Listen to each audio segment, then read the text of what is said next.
Hello,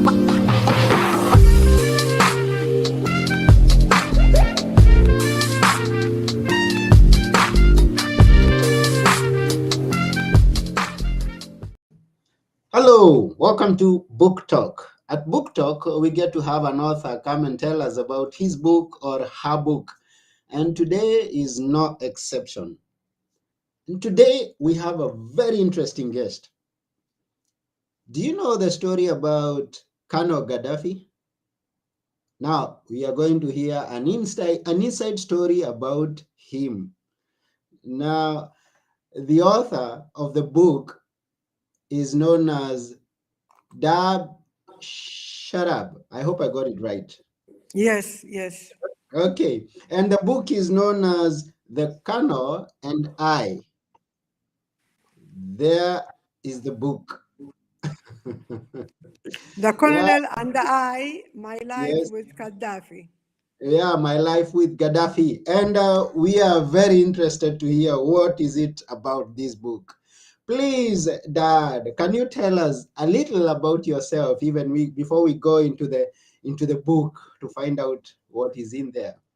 Yes, I was born in Saudi Arabia. Mm-hmm. I am originally from Palestine, but I'm Jordanian. I hold a Jordanian passport, and I live in Jordan. And I study all my life until my high school to Saudi Arabia. Then I moved to Jordan to study in Jordan University. I study business administration and economics. And I went to Egypt for my master's degree. And after that, I worked 5 years in a bank in Jordan. Then I opened my own company called Three Group Company. What is it about the company? It's a broker for currency, Okay, brokerage, brokerage house. wonderful. So this is what you're doing now? And no, was the start of my life. And Okay. I have three brothers and three sisters. We all seven children. And after I opened this company, I got an invitation to go to Libya for the meeting of the Women Association, but I was not with the official delegation from Jordan. I got invitation direct to me, and we went to Libya, and it was a big seminar, and all my life I was following the news about Colonel Gaddafi, and I want to meet him. And when I went to Libya, for my good luck, they told me that the president going to make a speech in the opening day in front of all the delegation.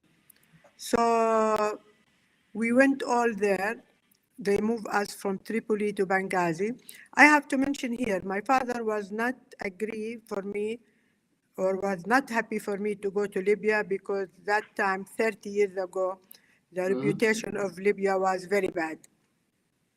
And Okay. as a Jordan, we don't have even embassy in Libya, you know. So Mm-hmm. I have some problem with my father. Then I convinced him, and then he said, "You have to call me every day." And when we went to Libya and we arrived in Tripoli, the head of Women Association in Libya, she was also the head of Muammar al-Gaddafi bodyguards. Mm. And then she said, we have to move to Benghazi because the president would like to make a speech for everybody.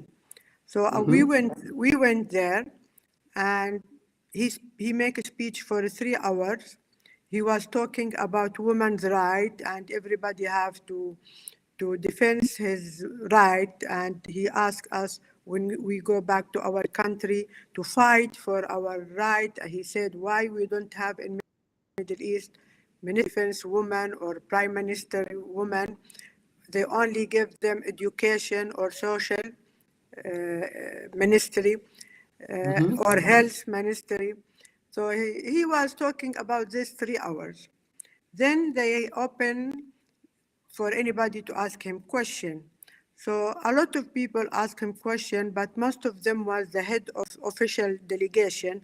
So it was political question, and they told Gaddafi about their president, give him regard and all this.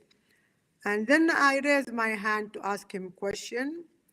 They gave me the mic to ask him the question. Then I told them, yes, I agree about everything you said. But if you Mm-hmm. believe, but if you believe on this, where is your wife from this movement? She should be the one to lead us.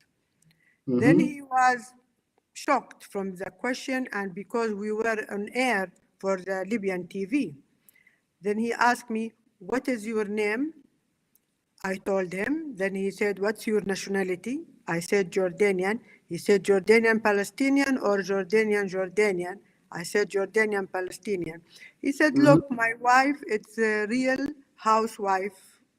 wife, and she is pure Bedouin, and I don't want her to have any position in Libya because I'm afraid they misuse this power they have because she's the wife of the president. And he told me, I don't want to see Mrs. Sadat again in Libya. He means the wife of the president of Egypt that time, you know. Mm-hmm. Then he said, are you convinced about my answer? I said, no. He said, this is my answer, and that's it. Mm-hmm. Then we finished. Then we went back to Tripoli. Next day, I found three people from the army looking for me in the hotel. Mm. And they knocked my door in the room, in my hotel, and they said, President Gaddafi would like to see you. I was very panicked, and Mm-hmm. I went to the office of the Libyan Women Association, the head of the seminar, and Mm-hmm. I told her what's happening. She said, "Don't be panic." Everybody asked to meet him one to one, but he agreed on three delegation, and you are the fourth one. He want to see you. Mm. She said, don't be panic, don't be afraid, nothing will happen. And then we fly again to Benghazi to meet him. He met all the delegation before me, the three delegation. It was the Polisario delegation and South Lebanon delegation and Palestinian delegation. This is Mm-hmm. the three delegation. And after that was me. So I enter his room, he check hand, but this guy have a very strong charisma. When you see him, you need 10 minutes to put yourself together, you know? Mm-hmm. He knew this, so he was talking to the Mrs. Naima Al-Sughayr, the head of the Libyan delegation, and he talked with her about 10 minutes, then he told me, you have a seat, then we sat together. He asked me where I graduate, what I do in my life, what I live, everything. Mm-hmm.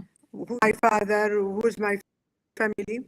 Finished. Thank you. We went back to Tripoli.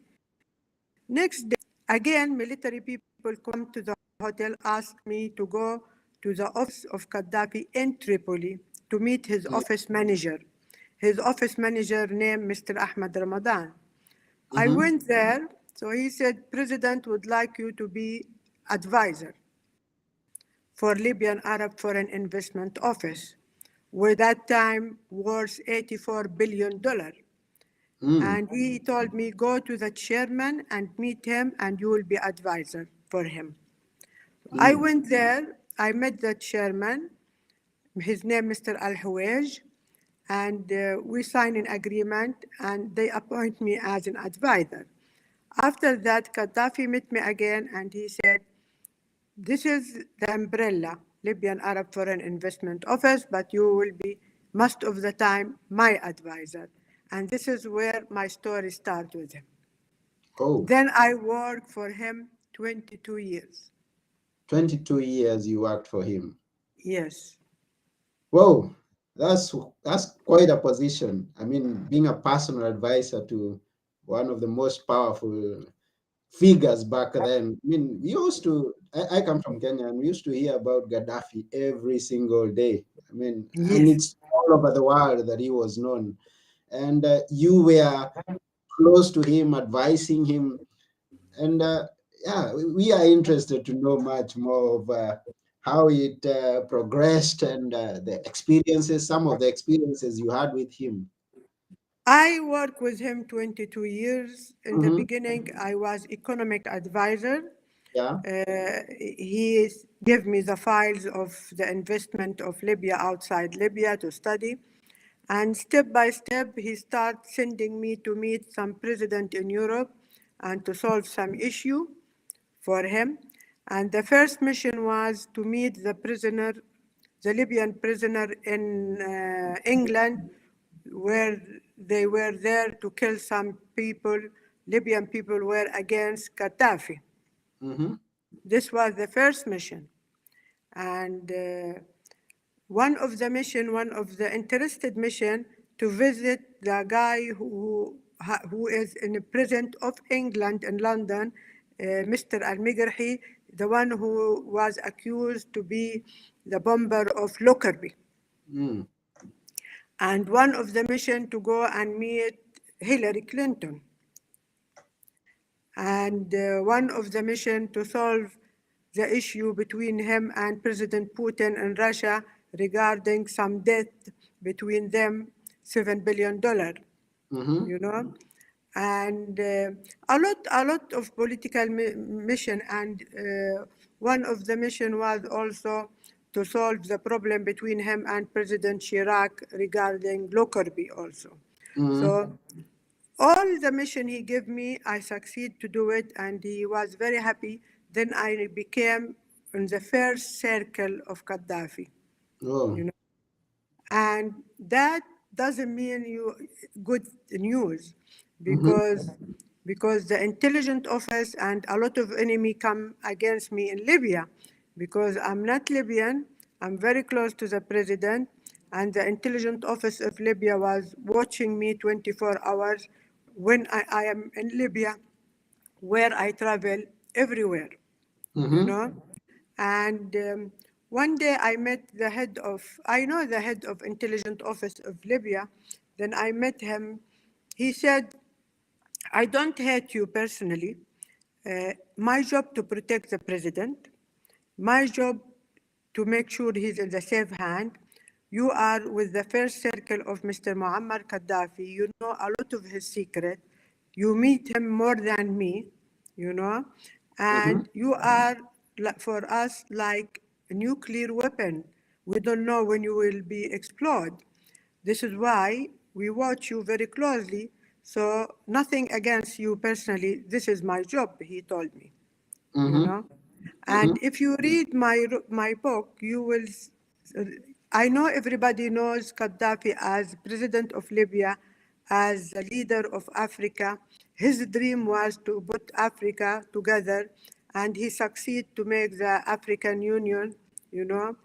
Mm-hmm. And most of the all the African presidents were his best friend.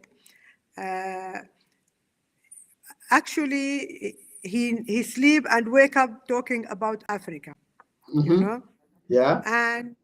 And my book, I write everything about Gaddafi personal life, all the mission he gave me, Mm-hmm. and in the end, what's happening?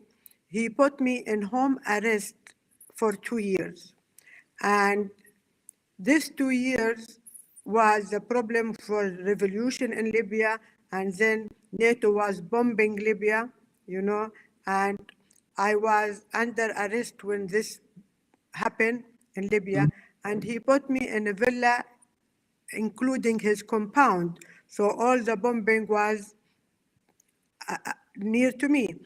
So I didn't have 1% chance to live.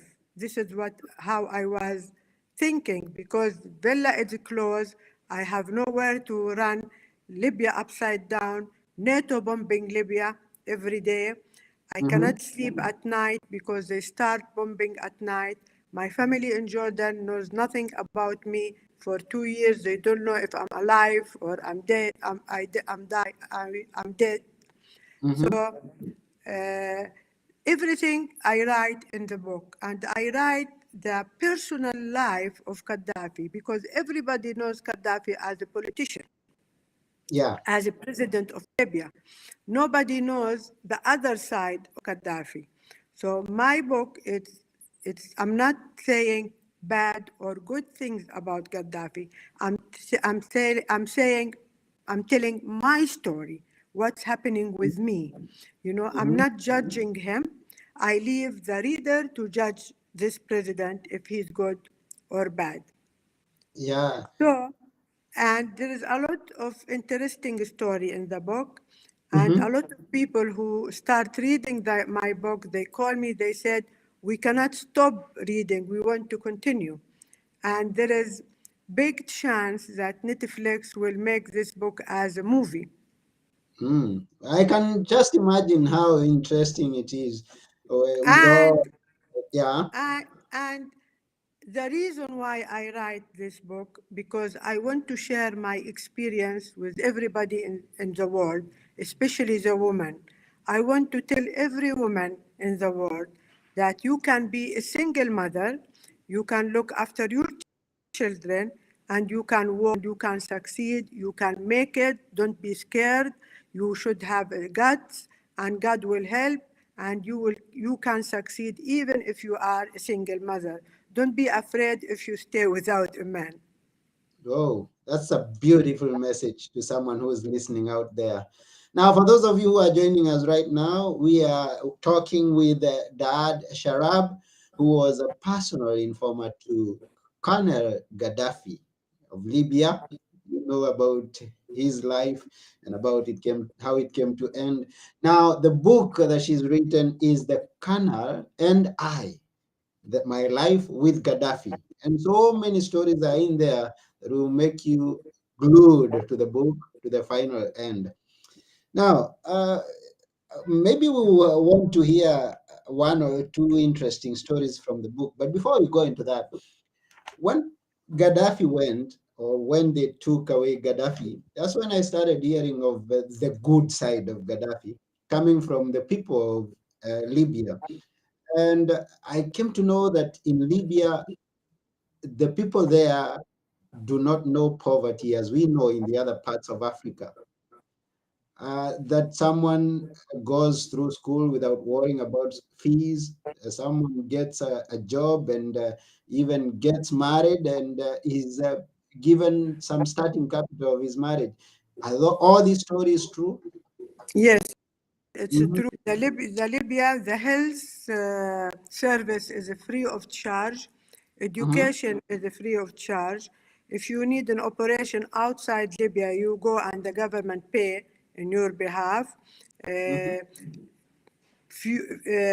fuel oil, gas oil, the meat, the rice, everything is very cheap because the government pay part of the cost of. So everybody live good life, nice life in Libya. And look what's happening now. Even if he put me in home arrest and he was last 2 years doing bad things to me, you know. But I Hmm. think that the intelligent office poisoned his brain, you know. But he didn't put me in prison until the last 5 days I stay in Abu Slim prison because NATO bombed my villa and I had operation in my head after this, you know. Actually, Hmm. NATO destroy Libya, you know. And Hmm. I cannot understand, if you want to kill one man, you cannot do this, you cannot destroy a country, you know, like United States destroy all Iraq to kill Saddam Hussein, you know. Hmm. A lot of innocent people, a lot of children die, and they killed a lot of people, NATO, in Libya because they don't want Gaddafi. They don't want Hmm. Gaddafi because they are they are scared from him. He put Africa in one union. He want to make Africa very strong. And when he announced he want to make one currency for Africa, which mhm, supported by gold, and he want to cancel the dollar, then they decide this man, he cannot live anymore. mm. Because if he Yeah. was bad person from the beginning, why they stay quiet 40 years? He was president more than 40 years. Mm. There are some deep stories that maybe we understand, maybe we don't, but still. Read my book, you will understand Go, everything. go read the book and we understand. Now, what basis did he come to this? I mean, what, because you were very close to him, what inspired him to think of the people instead of himself? Because we know a lot of African leaders who go in there and the only thing that they think is about themselves, amassing wealth, getting property, investing in the outside world.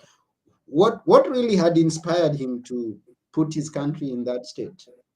Because, in the beginning, because he used to tell me, I'm not a political man, I am revolution man. you Mm-hmm, know. So he told me, I never think as a politician, I think as a revolution man, you know. And mm-hmm, he told me in the beginning he was thinking of Arab Union, to yeah, put all the Arab people together in one union and to be very strong.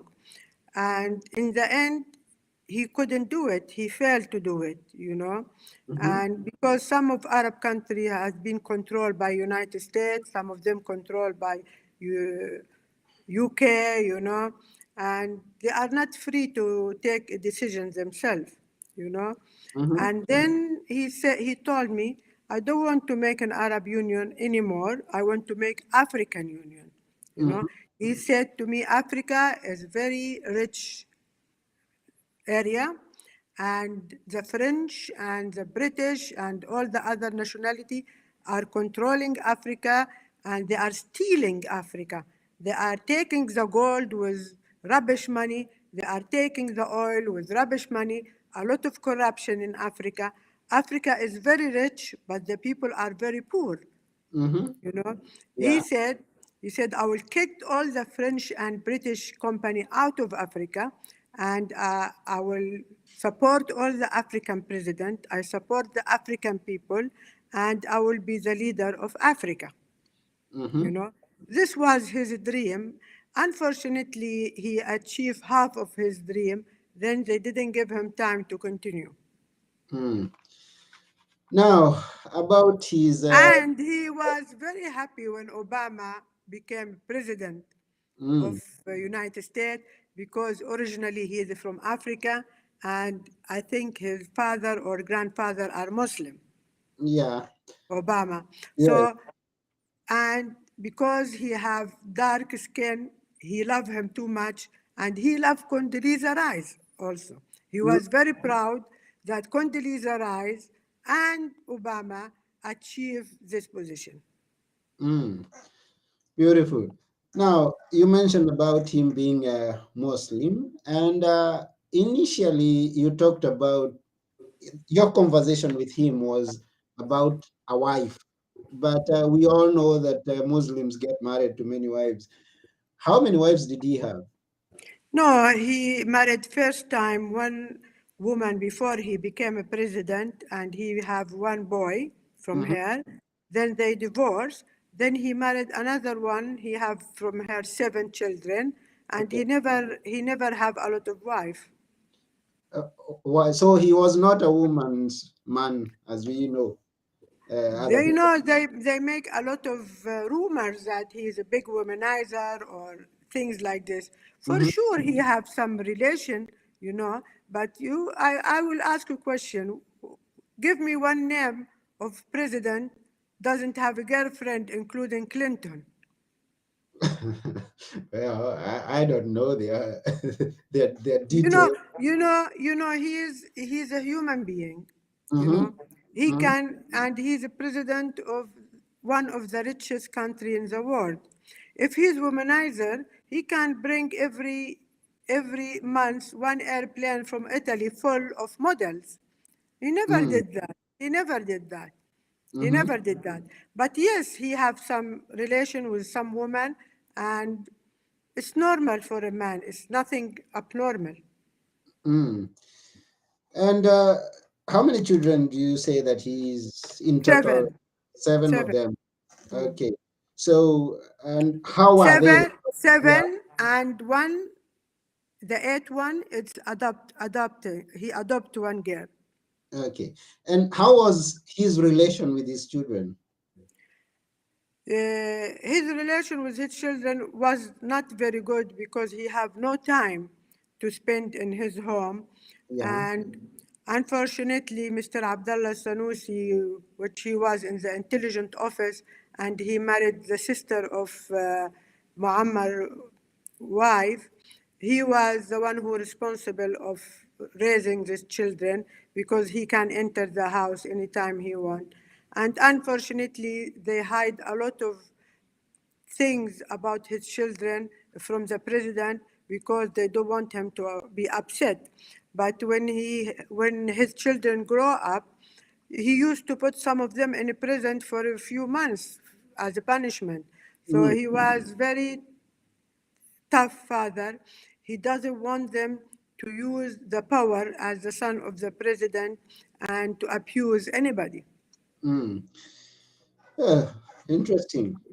And you mentioned about now you tell the story of where he puts you in house confinement.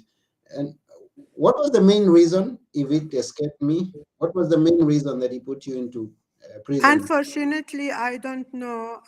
I hope he's alive and I will know from him. He died without me meeting him and to know why he did that. But if you read my book, maybe you reach some conclusion. Mm.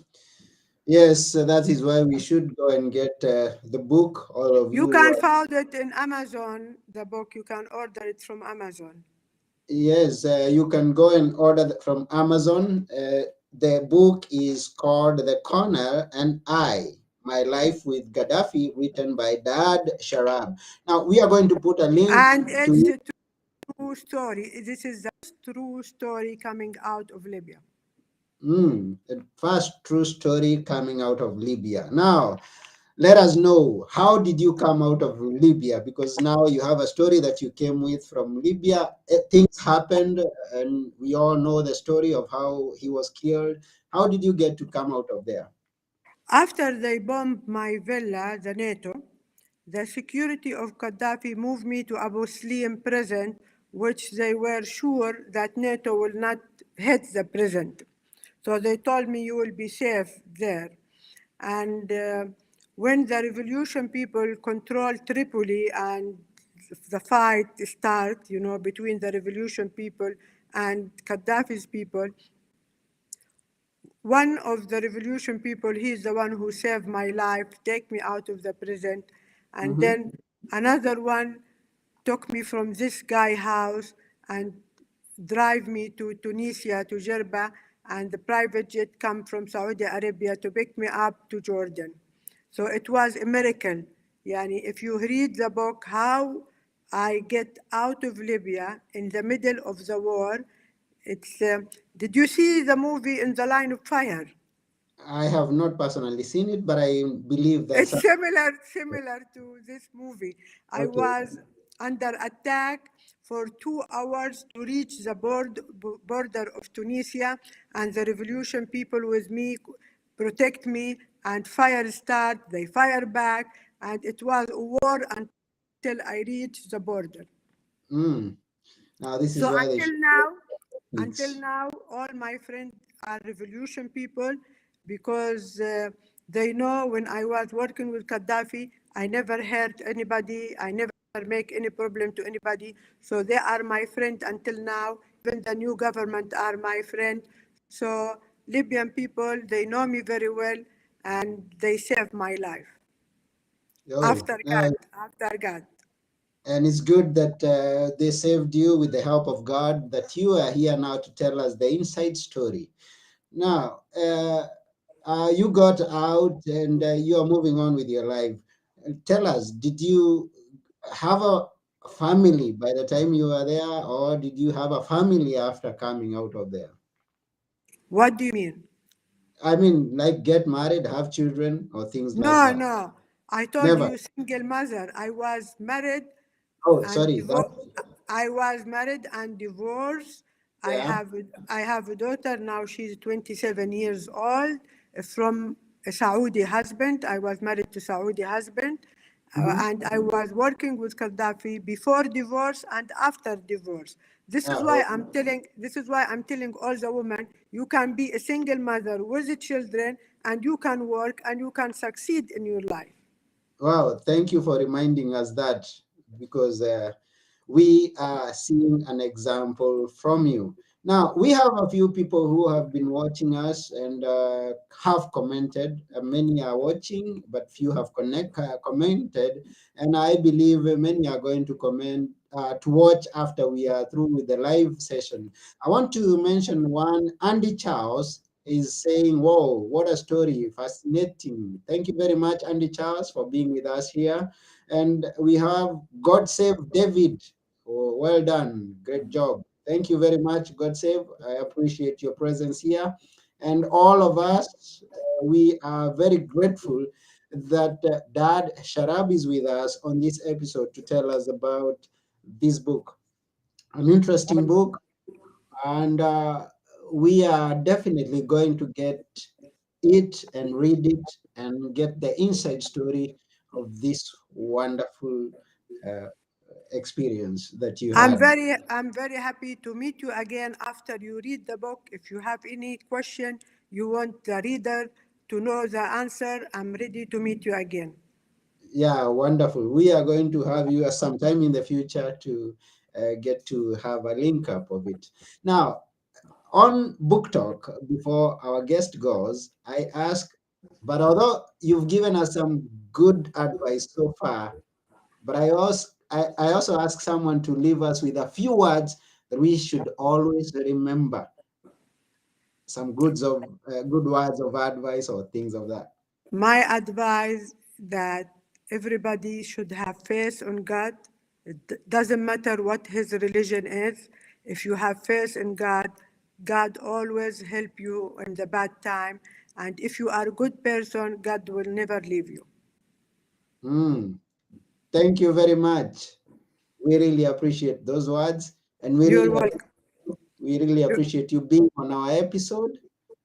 And you, you're welcome anytime. yes, and for writing this book, we also appreciate you. And I hope a lot of your people who listen to this conversation, I hope they will buy the book and they will read it and they can come back to you with all the questions they want and I can answer it. Yeah, sure, the will.